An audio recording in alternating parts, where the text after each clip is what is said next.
Rasti i ligjit ose dërgimi i ligjit në gjykatën kushtetuese të Kosovës natyrisht nuk është mirëprit nga të mbijetorit e dhunës seksuale, për faktin se me 10 dhjetor të vitit e kaluar këtu jemi ulë dhe kemi bashkëbiseduar me deputete dhe kemi mirëprit shumë këtë iniciativë që përfundimisht të mbijetorit mund të kenë shërbime shëndetësore falas, në atë mënyrë që disa nga ata të cilët edhe nuk kanë pas kushtet dhe mundësitë me qasë institucioneve shëndetësore të arrijnë tash të përfitojnë nga këto shërbime.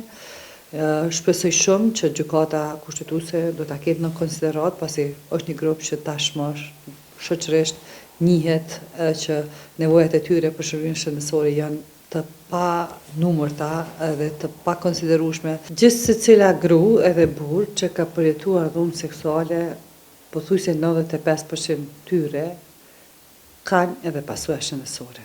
Po flasim për një traumë afatgjate e cila thellë në shpirtin e personit, qoftë emocionalisht, qoftë edhe në aspektin fizik, kalon plagë të pashlyera në shoqërinë tonë.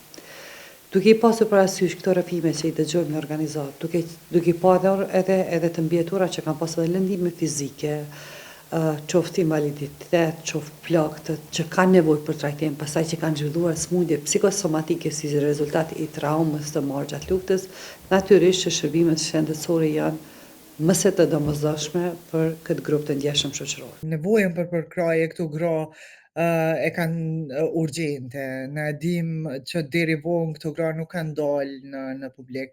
Ne e dim mënyrën që janë gjyku, ne e dim edhe në Parlamentin e Kosovës që nuk kanë dashur me votu ligjin për këto gra.